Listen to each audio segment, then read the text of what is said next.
Mercury, of course, is the closest planet to the Sun. It has almost no atmosphere. The atmosphere is extremely tenuous, so tenuous that the molecules in the atmosphere don't even collide.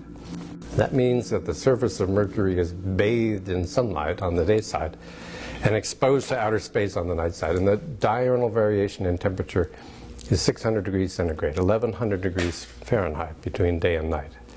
Day and night is pretty unusual on Mercury. Mercury is the only object in the solar system that is in a spin-orbit resonance in which 3 days equal 2 years, 2 revolutions around the Sun, with the result that if you were standing on the surface of Mercury, the time between successive passages of the Sun overhead, local noon, would be 2 years.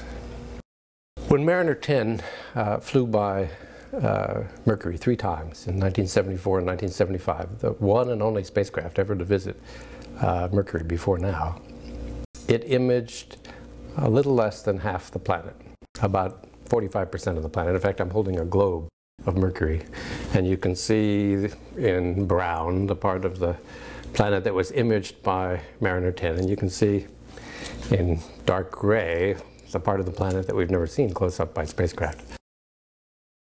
On the basis of these images of the half that Mariner 10 saw, the geological history of the planet has been somewhat worked out. To the surprise of many, the entire surface is heavily cratered.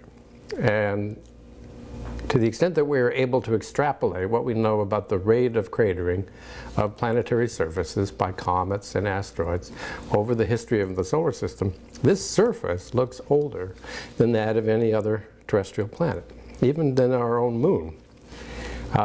Meaning that if there was volcanic activity, it was confined very early in the history of the planet.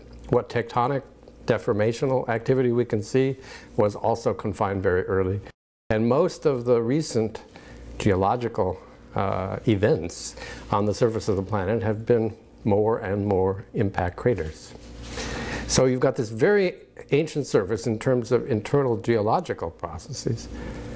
But the paradox is that the core and the present magnetic field tell us that the interior is active today. So how to reconcile this ancient surface with this active, dynamic interior is one of the mysteries that's been with us since Mariner 10.